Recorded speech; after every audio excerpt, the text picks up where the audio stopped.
Mursalin ala alihi wa sahbihi ajma'in amma ba'd. Pertamanya marilah kita merafakkan kesyukuran kepada Allah Subhanahu wa taala karena pada pagi yang mulia ini walaupun kita berjauhan ya, tetapi kita dengan teknologi yang ada, Ustaz sekarang ini perjalanan ke Jeddah daripada Mekah. Kalau suara tak jelas tolong bagi tahu nanti di mana kita membaca kitab Penawar Hati. Sekarang bab yang kedua pada menyatakan sangat loba di atas berkata-kata. Ini kita nak cerita tentang tentang mulut kita ni, lidah kita ni, di mana suka sangat kita berkata-kata, suka sangat kita bercakap, suka sangat kita bersembang dan sebagainya kan. Oleh kerana itulah biar sembang kita sembang yang bermanfaat. Oleh kerana itulah Syekh Abdul Qadir Al-Mandili menyatakan, ketahui olehmu bahwasanya loba di atas berkata-kata itu kelakuan yang dicela, yang wajib di atas kita menjauhkannya. Mana kalau nak berkata, biar kata yang baik. Kalau tak baik, memang dicela ya. Wajib kita menjauhi setiap celaan, umpatan, penipuan dan sebagainya yang dituturkan oleh lidah kita ya. Karena apabila loba seseorang di atas berkata-kata, niscaya keluar daripadanya perkataan yang sia-sia. Itu dia. Dan kalau suka bercakap, man kasura kalamu kasura saktu. Siapa yang banyak bercakap tu dia akan banyak salahnya. Ya? Kerana kita bukan Nabi, kita bukan Rasul, kita tak maksum. Ya? Jadi kadang-kadang bila kita banyak bercakap, banyaklah salah.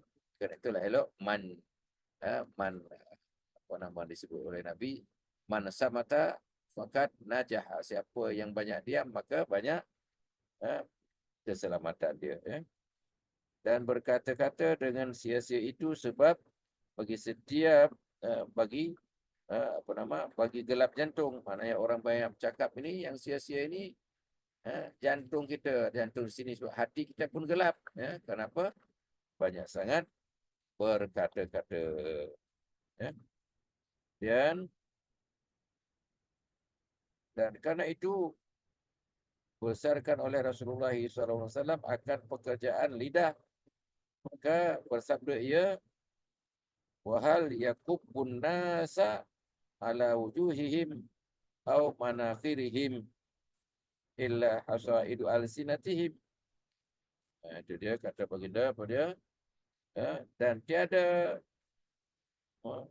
menyembamkan akan manusia di atas hidung mereka itu melainkan yang diketam oleh lidah mereka itu.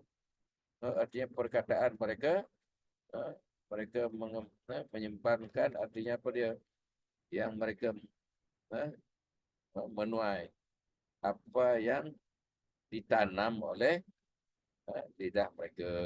Ya. Hadis riwayat Imam Tirmizi daripada Muaz radhiyallahu anhu. Dan bersabda ia, man kana yu'minu billahi wal yawmil akhir falyakul khairan au liyasmut. Barang siapa yang membenarkan ia akan Allah Subhanahu wa taala dan akan hari kiamat, maka hendaklah ia berkata-kata ia akan yang baik ataupun hendaklah diam ia. Itu ciri-ciri orang beriman kepada Allah, ciri-ciri orang beriman kepada Rasul, mestilah dia banyak diam. Ya. Kalau nak bercakap, mesti yang khair, yang baik. Ya. Jadi tuan yang dirahmati oleh Allah Subhanahu wa taala sekalian, pentingnya kita bercakap baik, akan menatijahkan, akan menghasilkan amalan kita baik, ya. Dan orang mendengar pun akan mendapat manfaat. Kan disebut sharing is caring. Hanya yang apa yang kita kongsi yang baik akan mendapat perkongsian oleh orang lain yang baik juga.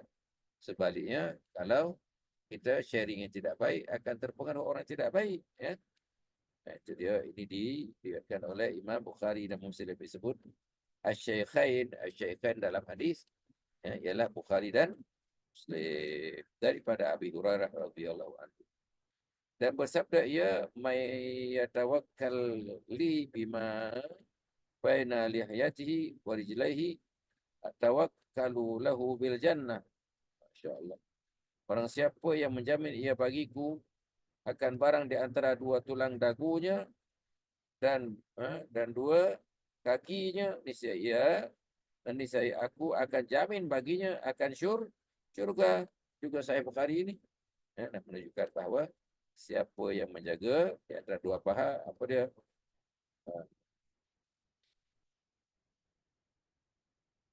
jamin dua bagiku akan barang yang di antara dua tulang dagunya. Dua dagu mana?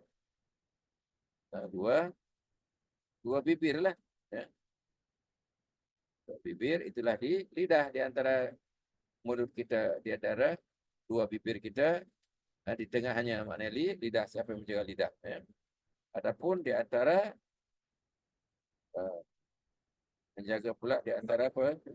Ya, di antara dua kakinya, dua celah kakinya, artinya kemaluan lah tu. Ya.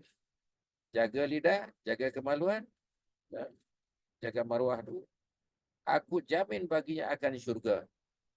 Ini nak menunjukkan betapa kita nak menjaga lidah kita dan maruah kita. Juga hadis diriwayatkan oleh Imam Bukhari daripada Sahal As-Sa'di radhiyallahu anhu.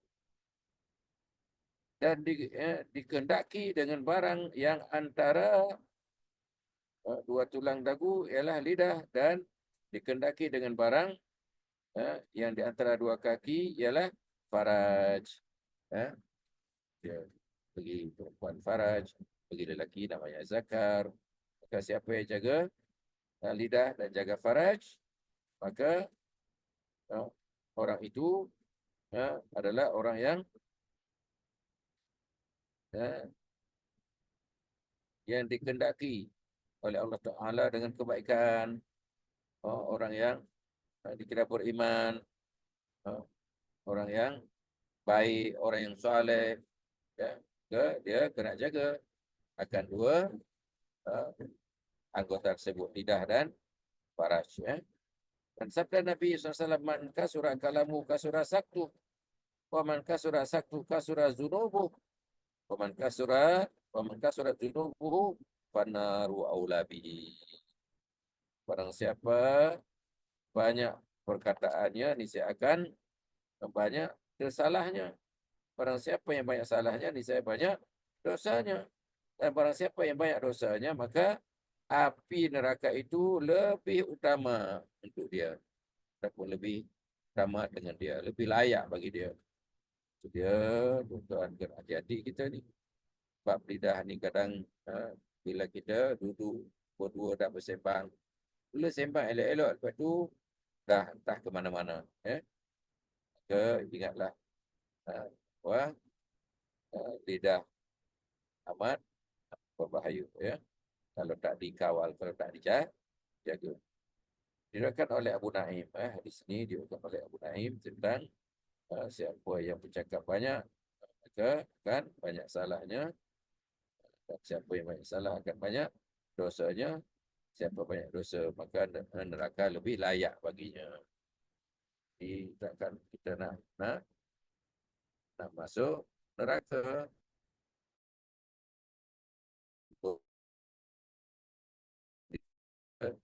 Api ada perkataan atau perbuatan kita. Seterusnya Imam berkata bahwasanya ada bagi lidah itu kebinasaannya, dan akan akan semua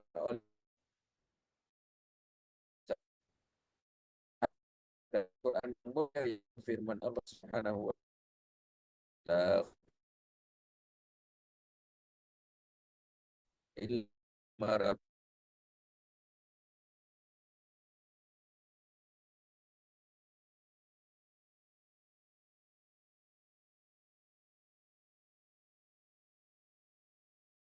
visi mereka itu, sedangkan mereka adalah manusia. Di Al-Quran ni, surah An-Nisa ayat 114, nak menggambarkan tuan-tuan dan puan tentang orang berbisik-bisik. Ada 3 orang dibisik pula di antara 2 orang. Maka hati-hati tuan-tuan dan puan. Yang pertama, tidak memberikan manfaat. Itu dia.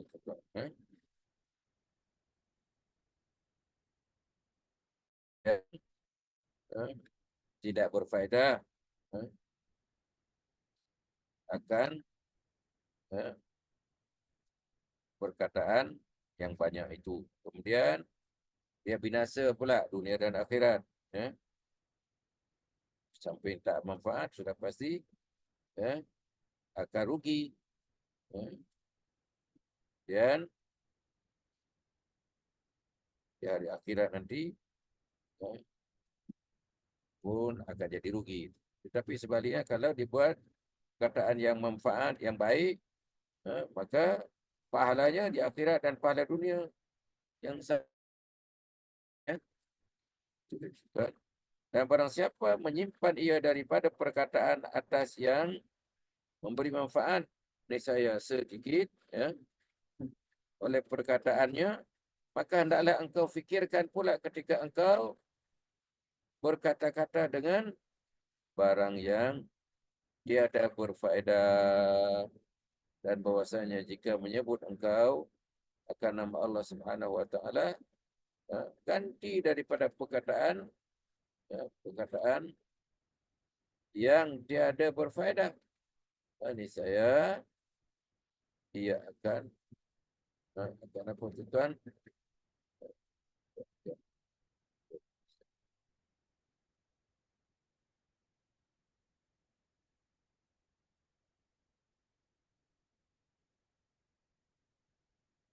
Okey.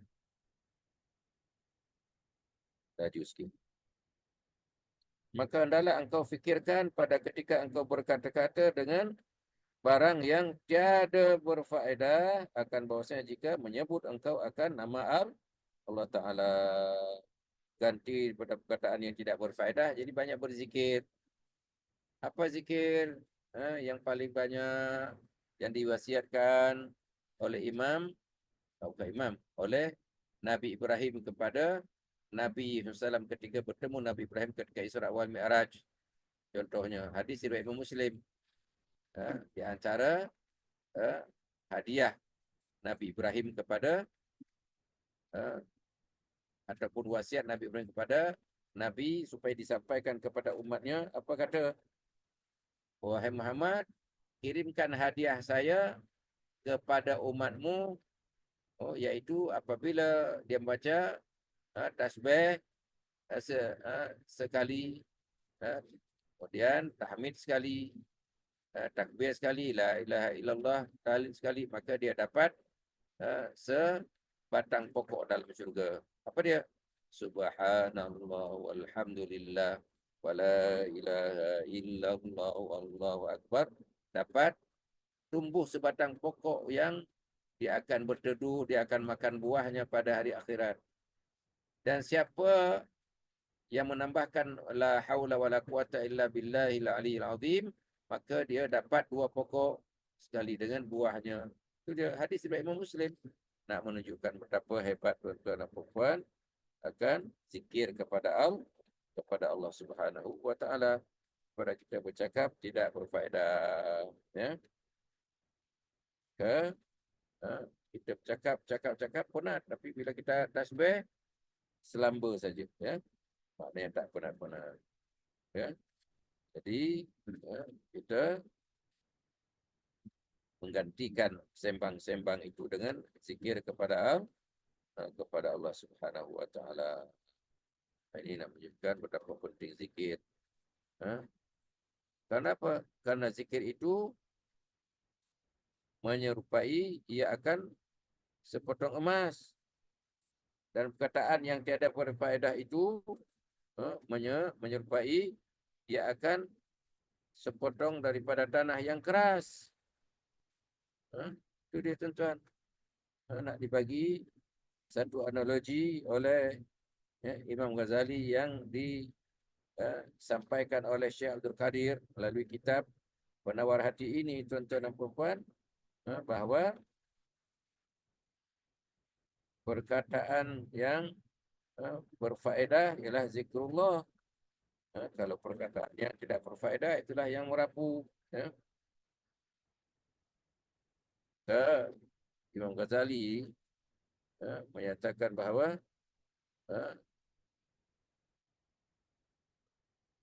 zikrullah, apa disebut tadi? Zikrullah menyerupai ia akan sepotong emas, manakala perkataan yang tidak berfaedah diumpamakan sebagai sepotong daripada tanah keras. Tengok, kalau emas sikit aja, kecil aja dah mahal dah. Sekarang kan tengah naik emas. Sedangkan yang tanah tak ada harga. Tanah 1 lori, kalau kita nak tambak kebun kita baru RM100. 1 lori, tuan-tuan. Sedangkan emas sekecil sekecil jari kelingking kita, yang biasa kita menerima pinangan dulu kan. 3 gram, 1 gram sekarang 400. Kalau 3 gram, 3 kali 400, 1.200.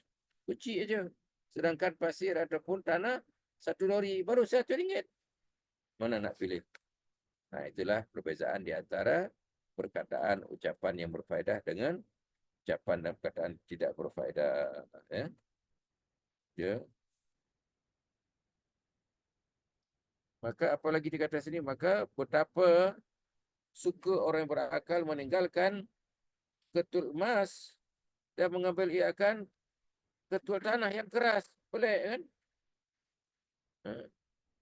Ini jika perkataan itu tiada padanya dosa. Maknanya tak ada dosa pun cakap elok akan dapat nilai seumpama emas. Bercakap yang tak elok seumpama tanah yang keras. Ya. Itu dia, tuan-tuan.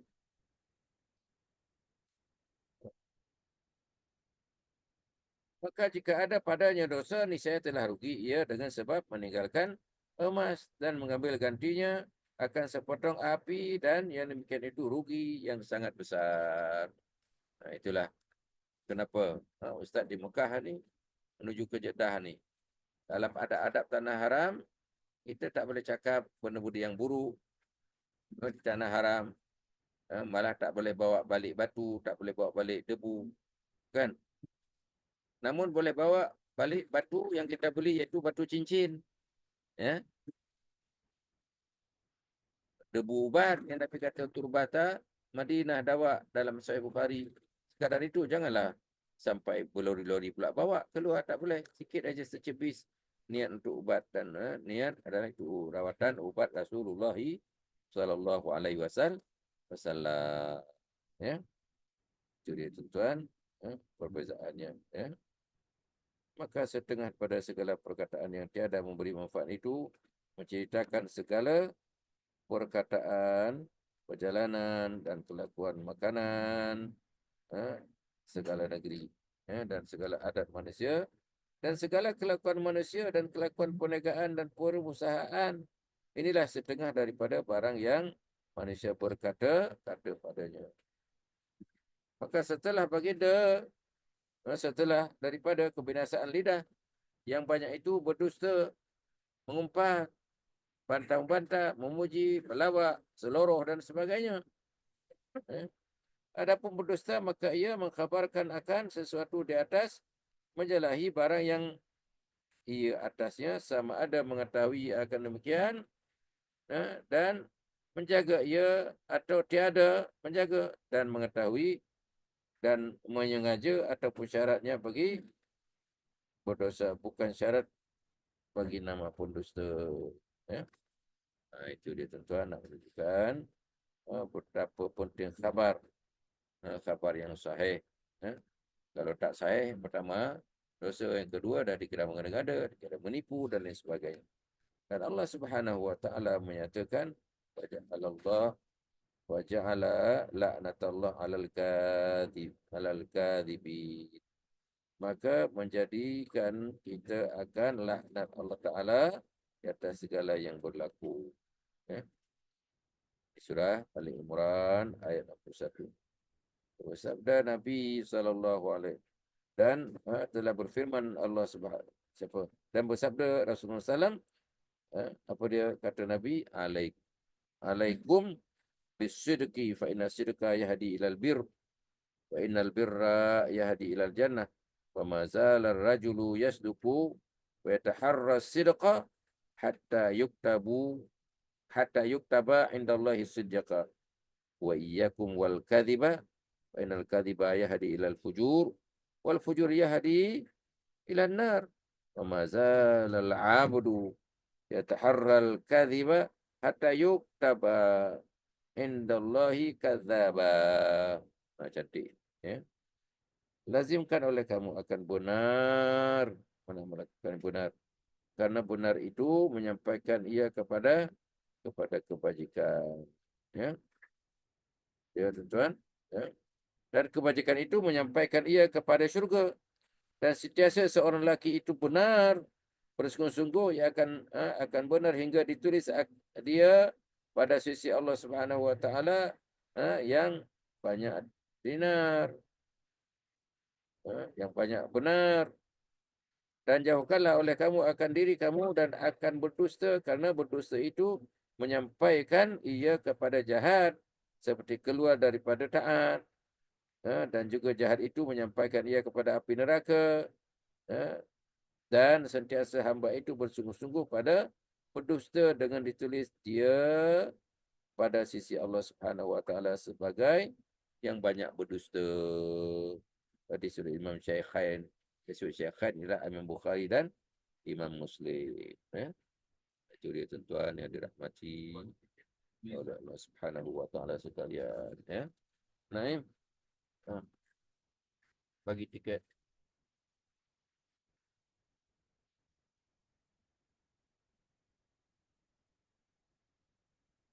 Jangan pisah. Bismillah.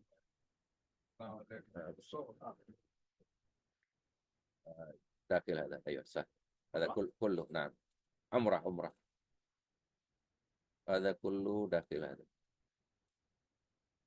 اخرج كله لا كوالالمبور نعم داخل هذا تحت ايوه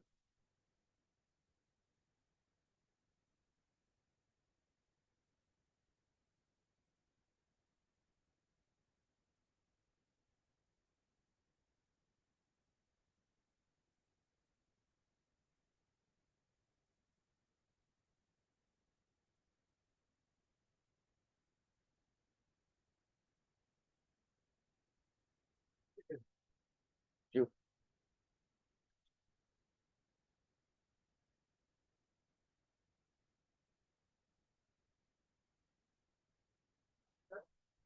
20 kejap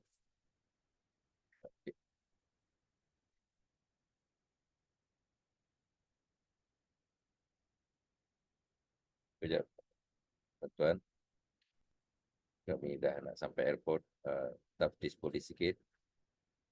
Okey, alhamdulillah selesai. Semua cepat sekarang tuan-tuan ya. Kalau nak pergi umrah dengan ustaz ni semua cepat, 2 minit dah selesai. Okey, kita sambung.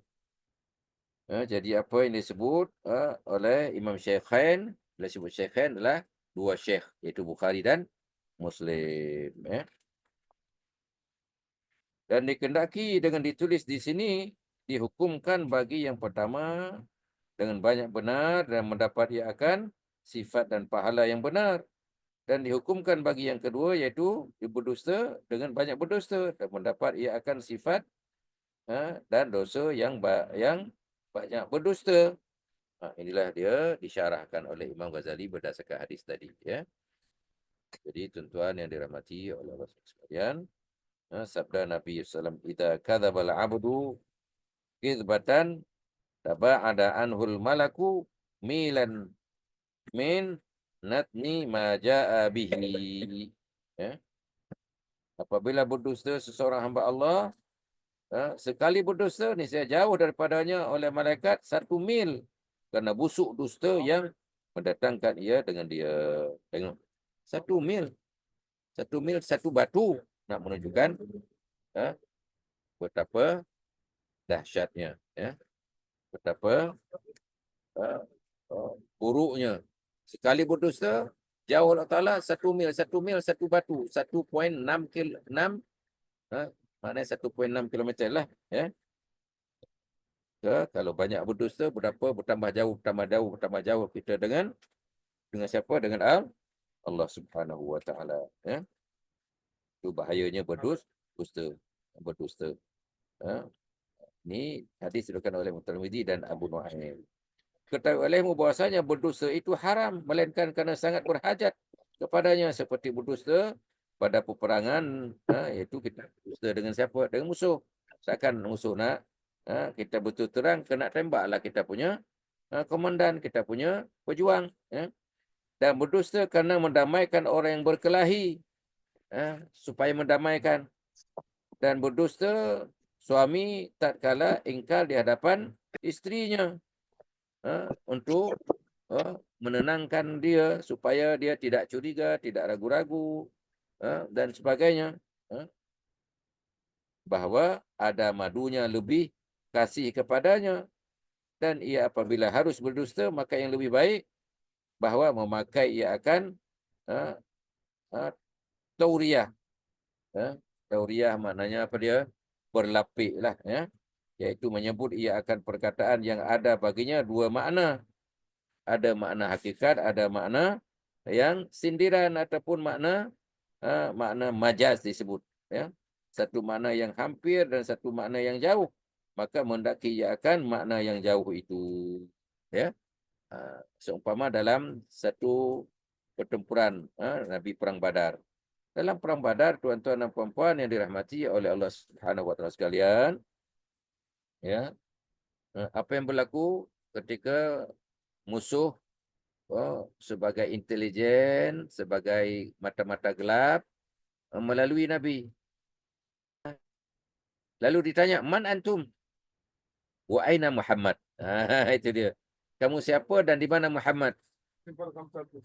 Takkan nak cakap saya Muhammad, kena tembaklah Nabi.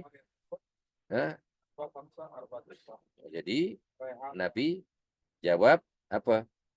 Nabi tanya balik. Nabi tanya, "Man antum? Siapa kamu? Wa min aina ji'tum?" Kamu siapa dan pada mana kamu datang?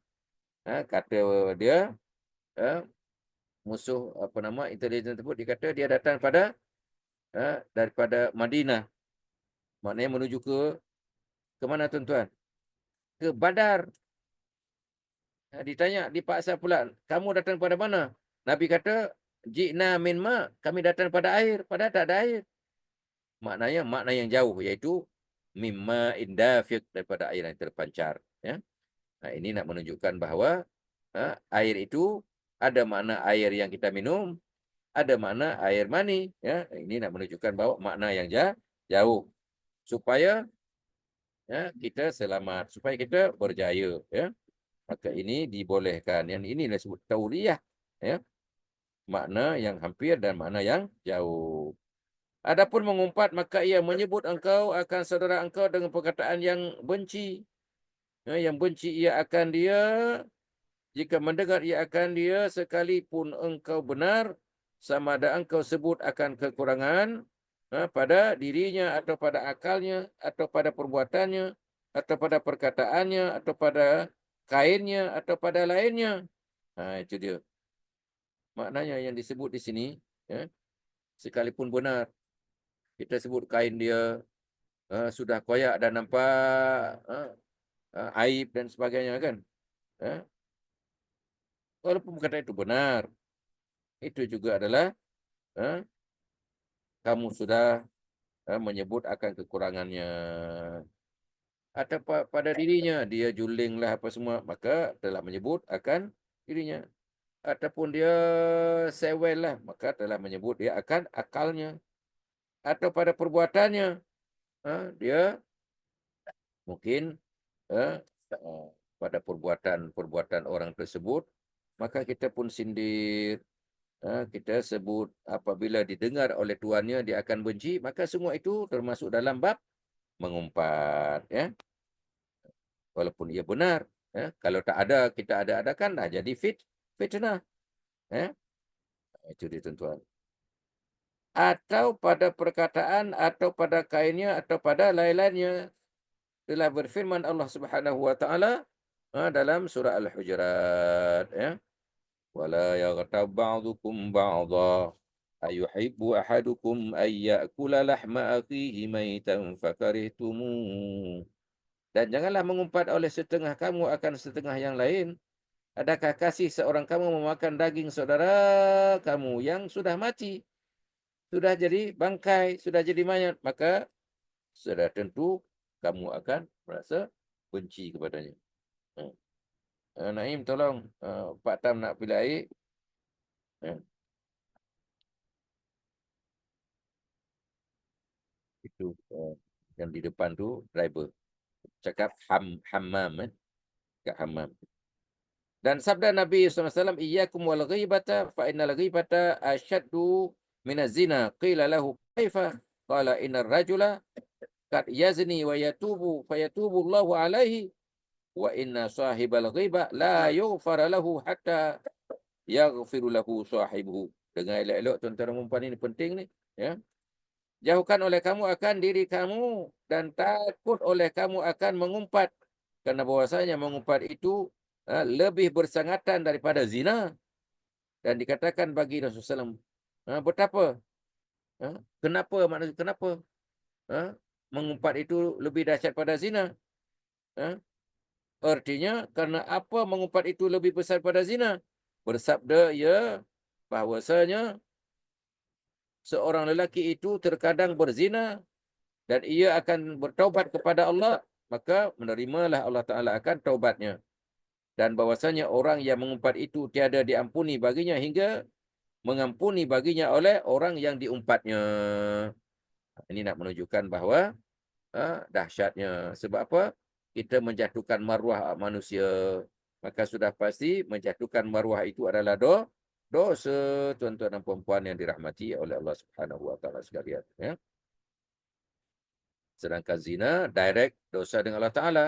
Sedangkan dengan manusia kadang-kadang lepas kita mengumpat, dia mati ataupun dia pergi, tak sempat ambil telefon, tak sempat ambil nombor WhatsApp dia dan sebagainya. Maka dekat mana kita nak mohon ampun, minta maaf.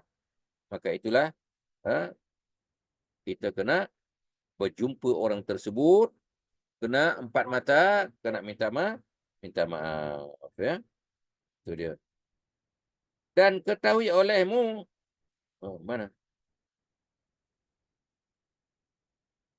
Itu hadis oleh Ibnu Abi Dunya dan juga Abu Syekh dan Jabir dan Abi Sa'id Al-Khudri radhiyallahu anhu, ya. Dan menilai oleh Nabi SAW ke dalam api neraka pada malam Mi'raj, maka tiba-tiba di dalamnya beberapa lelaki yang memakan bangkai. Maka bersabda ia, siapa mereka itu, Jibril? Berkata Jibril, mereka itu orang yang mengumpat manusia. Na'udzubillah min zalik, tuan-tuan. Ketika Isra wal Mi'raj, sekarang kita bulan Rejab, tuan-tuan. Ya, sekarang kita berada pada berapa Rejab hari ini? 4 Rejab kan? Itu dia, tuan-tuan. Ya. Bulan Rejab inilah bulan yang kena banyak bercakap benar, kena bercakap yang berbentuk nasihat, kena berzikir, kena berpuasa, kena berceramah, kena menasihati orang dan sebagainya. pahalanya double dibanding bulan-bulan lain. Kerana bulan ini dikira bulan haram, bulan yang dihormati, bulan yang suci. 4 bulan kan? Zulkaidah, Zulhijjah, Muharram dan Rajab. Ini ayat Quran terus sebut. Kalau tuan-tuan ada Quran boleh buka nanti surah Taubah ayat 36. Apa dia?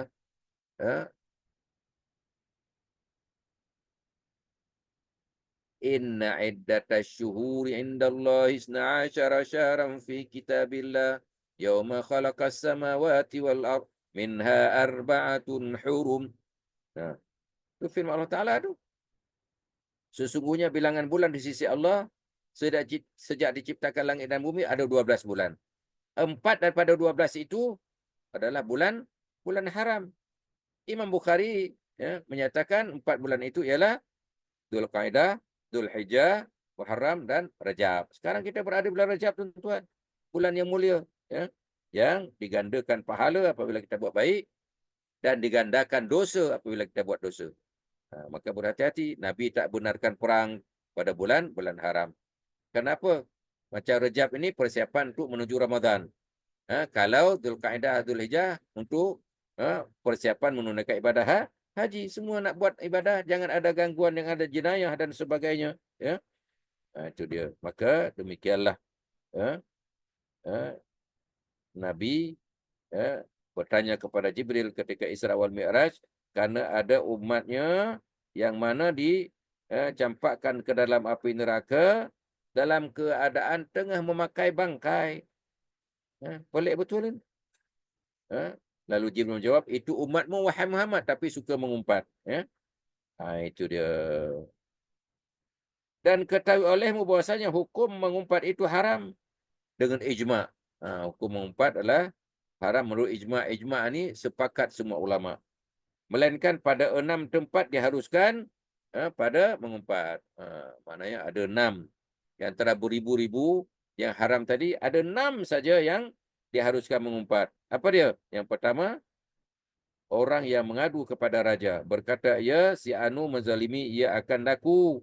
Dan menyebut ia akan kejahatannya. Dia, maka orang mengadu kepada raja akan jenayah dan kezaliman seseorang, maka harus baginya supaya kerajaan tersebut akan menghalang kezaliman. Maka kena sebut siapa yang buat zalim, si Anu bin si Anu, kena sebut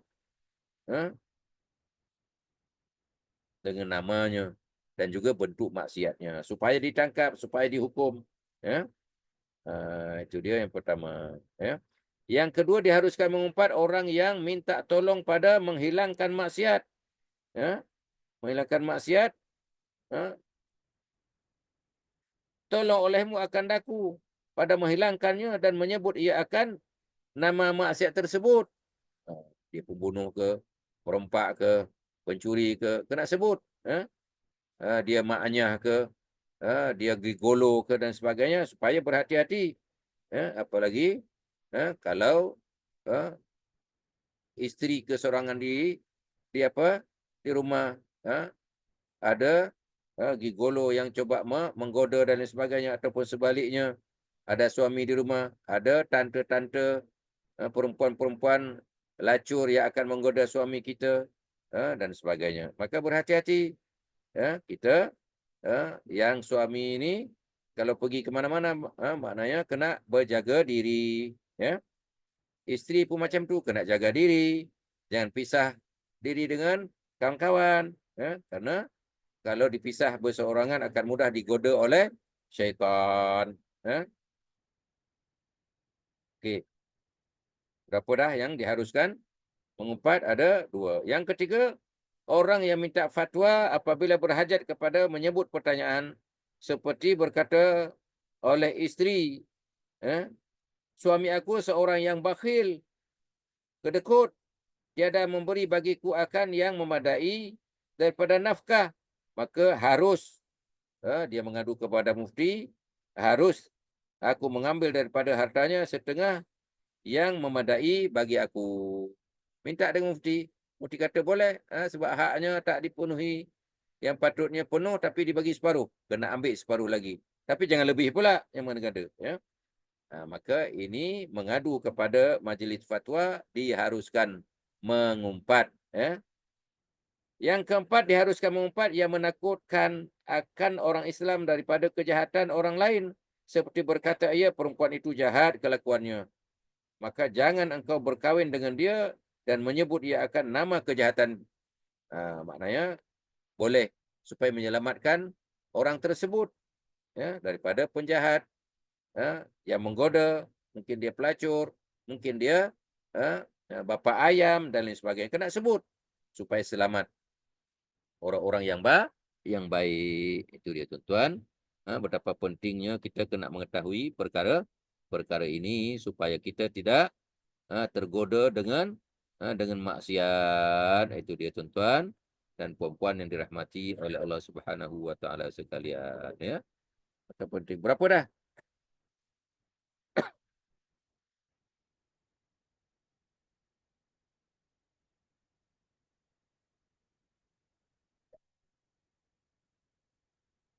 Keempat. Yang kelima, bahawa ada seorang yang masyhur, yang terkenal, ia dengan nama yang ada padanya kecelaannya seperti Al-A'raj.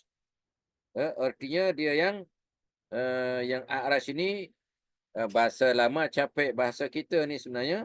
A'raj ini orang yang buta sebelah. eh, yang buta sebelah supaya masyhur, supaya kita kenal. Kalau tak, nama sama. Macam kita Andalusia, Mutawif kawan Ustaz ni ada apa nama? Ada 4 Izzat. Husni ada 3. Husni mana? Ada Husni Abdul Rahman, Rawang, ada Husni Harun, Ampang, ada Husni Kedah, ada Husni Kelantan dan sebagainya. Maka kena jelas. Ustaz Husni yang ada jerawat umpamanya. Takut ada empat jerawat. Maka kena sebut Ustaz Husni Harun, pengerusi eksekutif makbul, kena sebut. Bukan nak berbangga supaya orang kenal. Ya. Okey. Maka ini boleh kita mengumpat. Yang terakhir, yang keenam, boleh mengumpat bahawa ada ia menzahirkan akan kejahatannya, maka harus disebutkan kejahatan yang dizahirkannya itu. Itu dia. Dia suka mencuri ke, dia suka merompak ke, dia suka berzina ke, dia suka minum arak ke, kena sebut supaya orang berhati-hati dengannya. Dan ketahui olehmu bahwasanya ubat yang menegahkan daripada mengumpat itu bahawa engkau berfikir pada janji siksa yang datang daripada Nabi sallallahu alaihi wasallam seperti dipindahkan kebajikan orang yang mengumpat kepada suratan amal orang yang diumpat. Maka ditilik olehmu akan sedikit kebajikan engkau dan banyak umpat engkau kemudian tilik olehmu akan kecelaan engkau. Maka berbimbang engkau dengan diri engkau lebih baik daripada berbimbang dengan diri orang lain. Sebenarnya ayat yang kita baca surah Al-Hujurat tadi ada bermula dengan panggilan beriman. Ya alladzina amanu ijtanibu katsiran minadh-dhann inna ba'dadh-dhanni ismun wa la tajassasu. Ini dia. Barulah disebut wala yaktab ba'dukum ba'dha, karena tadi tajuk mengumpat, maka dibawa potongan ayat berkenaan dengan mengumpat, ya. Sebenarnya Allah memulakan dengan panggilan orang beriman.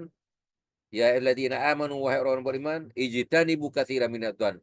Jauhkan olehmu kebanyakan daripada sangkaan. Kebanyakan sangkaan. Sebab kebanyakan sangkaan itu adalah Allah kata inna ba'dadh-dhanni ismun. Kerana sebagian sangkaan itu adalah dosa. Lepas itu dimulai wala tajassasu, jangan mencari-cari kesalahan orang lain.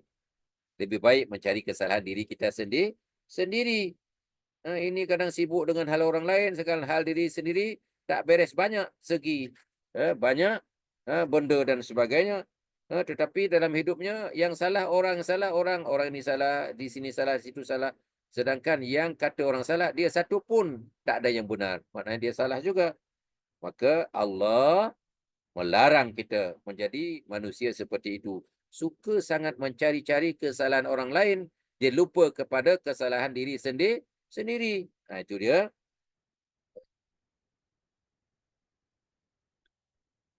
Kan baik kita mencari kesalahan diri kita sendiri. Dan jika ada pada engkau dosa yang kecil, maka ketahui olehmu bahwasanya mudarat dosa kecil engkau atas diri engkau lebih banyak daripada mudarat dosa besar orang lain. Ini kena fahami. Dan jika tiada ada pada engkau kecelaan, maka ketahui olehmu bahwasanya jahil engkau dengan kecelaan diri engkau itu adalah sebesar-besar segala kecelaan, kerana sesiapa manusia yang sunyi daripada kecelaan, kemudian jika sunyi engkau daripada kecelaan, maka hendaklah engkau syukur kepada Allah Ta'ala kerana ganti bagi mengumpat orang itu, kerana mengumpat itu sebesar-besar kecelaan. Jadi mengumpat sebesar-besar sifat-sifat yang tercela, kan? Maka kena ganti dengan sifat-sifat yang terpuji. Itu dia tuan-tuan yang dirahmati oleh Allah Subhanahu wa taala sekalian, ya.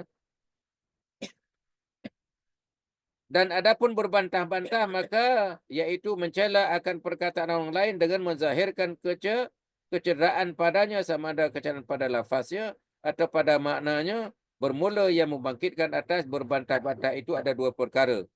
Yang pertama ada kalanya kerana meninggikan din dengan menzahirkan kelebihan dirinya. Membangkitkan atas berbantah-bantah dua hal. Ada kalanya meninggikan din dengan menzahirkan kelebihan dirinya. Dan ada kalanya kerana tabiat yang jahat yang suka menghinakan orang lain. Itu dia. Jadi sama ada kita meninggikan agama ataupun kita ada kalanya tabiat yang jahat. Jadi boleh jadi dalam bab berbantah-bantah ini, boleh kita bantah nak meninggikan agama. Seumpama bantahan kasidah-kasidah oleh Hasan bin Sabit untuk memberikan semangat perjuangan Nabi SAW. Itu dia tuan-tuan. Ada juga yang tabiat jahat dia, semua orang salah, dia yang betul. Sedangkan orang menilai dia yang salah. Ini tabiat jahat. Maka berbantah-bantah itu menguatkan ia akan dua perkara yang sangat keji ini, bahkan yang wajib atas engkau bahwa engkau membenarkan akan barang yang engkau dengar daripada perkataan yang sebenar, dan bahwa engkau diam daripada barang yang engkau dengar daripada perkataan yang salah, melainkan apabila ada pada menyebutnya faedah yang bangsa agama, maka menyebut engkau akan dia dengan lemah lembut. Rasulullah sallallahu alaihi wasallam bersabda, "Man tarakal mira'a wa huwa muhiqqun buniya lahu baitun fi a'lal jannah wa man tarakahu huwa mubtilun buniya lahu baitun fi arbadil jannah." Barang siapa suka meninggalkan ia akan berbantah-bantah, maka ketika itu dia yang benar, tapi dia meninggalkan bantah, tak mau bantah. Ini saya diperbuat bagian rumah istana pada setinggi-tinggi syurga. Tengok. Dia tak nak membantah, walaupun dia kalau dibantah dia menang, dia benar, tapi tak mau bantah, tak mau gaduh. Nak harmoni. Dia berada pada rumah atau istana yang setinggi-tingginya di syurga. Namun barang siapa meninggalkannya akan dia pada ketika ia yang salah. Ini saya diperbuat baginya rumah pada keliling syurga. Masya Allah. Ini dia maknanya. Dia tahu dia salah, tetapi dia diam juga. Dia meninggalkan akan apa? Berbantah-bantah. Itulah tak elok berbantah, tuan-tuan. Orang yang meninggalkan berbantah, walaupun dia benar, kalau dibantah pasti dia akan menang. Tapi dia tak nak juga, maka orang ini berada di syurga yang tinggi, tuan-tuan. Bayangkan, dalam masyarakat kita, berbantah-bantah ini memang dah lumrah kadang-kadang kan. Suka bantah, suka bergaduh, suka mencari kesalahan orang lain. Suka mengintip akan perkataan dan amalan orang lain. Maka bermula demikian itu kerana meninggalkan berbantah atas yang sebenar itu lebih sukar. Kita berada di benar, kita tak nak bantah, sukar. Jarang orang macam tu. Kan? Dan sabda Nabi SAW, La yastakmilul abdu haqiqatal iman hatta yada'al mira'a wa huwa muhiq. tiada menyempurnakan oleh hamba itu akan sebenar-benar iman hingga meninggalkan ia akan berbantah-bantah pada ketika ia sebenar. Hadis riwayat Imam Ibnu Abi Dunya daripada Abu Hurairah radhiyallahu anhu. Dan adapun melawak dan seloroh macam mana? Kita nak lawak juga, takkan nak tegang selalu, nak berseloroh. Maka berlebih-lebihan padanya membanyakkan ia akan tertawa-tawa dan mematikan ia akan hati. Banyak lawak pun tak elok, mati hati nanti. Ha? Dan menyebabkan ia dendam dan menghilangkan akan keadaan yang ditakuti. Sesungguhnya telah bersabda Nabi SAW, La tumari akhaka wa la tumazihuhu. Jangan membantah-bantah engkau akan saudara engkau dan jangan engkau melawak dan berseloroh dengan ia. Ya? Dirikan oleh Imam Abi Dunya. Dan Nabi bersabda, Innar rajula yatakallamu bil kalima yudhayuka bima julasa wa yahwi biha ab'ad minas suraya. Bahasanya seorang lelaki sesungguhnya berkata ia dengan satu perkataan yang menjadikan ia dengan ia tertawa-tawa sekalian yang duduk sertanya, maka jatuh ia dengan sebabnya lebih jauh daripada bintang suraya ketika itu. Ketahui olehmu bahasanya sedikit daripada melawak berseloroh dengan perkataan atau perbuatan pada setengah masa tiada dilarang akan dia, bahkan adalah ia harus. Kerana nak suasana ceria dan sebagainya. Namun jangan lebih-lebih. Dan istimewa serta kanak-kanak dan perempuan. Kerana membaikkan akan hati mereka itu. Sesungguhnya diceritakan akan demikian. Itu daripada Rasulullah SAW. Tetapi Nabi bersabda, Inni la amzahu wa la aqulu illa haqqan. Bahasanya aku berseloroh, melawak dan tiada berkata aku melainkan akan yang benar. Dan diriwayatkan oleh Imam Tabrani. Dan bersabda ia bagi seorang perempuan yang tua, La yadkhulul jannah ajuzun. Tiada masuk syurga perempuan yang tua. Lalu, apa yang berlaku tuan-tuan? Menangislah perempuan itu. Lalu Nabi sebenarnya melawak. Nabi menyatakan bahawa penduduk syurga tak ada yang tua. Tak ada yang dahi berjalur, mata kabur, uban berterabur, dahi berjalur, gigi gugur. Tak ada. Sebab apa?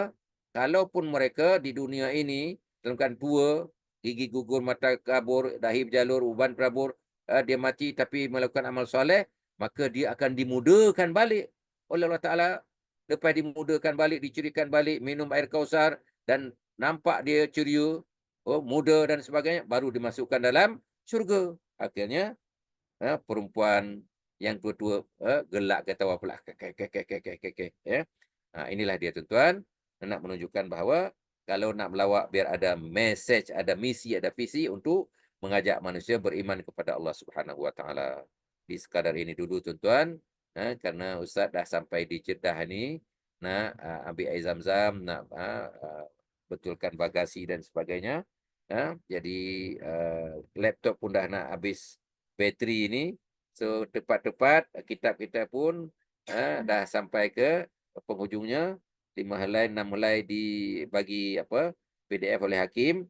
Jadi alhamdulillah tepat masanya. Jadi tuan-tuan dan puan, kalau nak soal tekan aja handphone Ustaz 016 278 3653. Ustaz bersama jamaah ni. Jadi dua fungsi. Fungsi untuk tuan dan puan, mak-mak, ayah-ayah dan juga kepada jamaah Ustaz yang tak tidur, yang penuh semangat baru balik umrah. Jadi tuan-tuan pun kalau nak pergi umrah tekan aja nombor Ustaz tadi 0162783653 Makbul Travel. Maaf promosi sikit Hakim ni. Dan lepas haji nanti Ustaz buat package yang paling murah 4990. Satu pesawat kita booking. Dah separuh pesawat penuh. So boleh tuan-tuan dan puan kita kongsi bersama, kita mengaji pula lebih di Mekah. Ceramah, pergi tengok sirah Nabi, pergi tengok isteri Nabi, pergi tengok Hudaibiyah tempat perjanjian Nabi dan juga banyak lagi tempat-tempat bersejarah kita akan pergi di Mekah, di Madinah, Perang Badar, Perang Uhud dan lain sebagainya. Penampunan maaf, sekadar ini dulu pertemuan kita untuk hari ini, untuk bulan ini. Semoga bertemu di bulan-bulan yang akan datang insya-Allah. Wallahu a'lam bishawab. Assalamualaikum warahmatullahi wabarakatuh. Waalaikumsalam warahmatullahi wabarakatuh. Terima kasih Ustaz. Ya, sama-sama. Waalaikumsalam. Selamat je, selamat Terima kasih sampai Ustaz, selamat jalan, selamat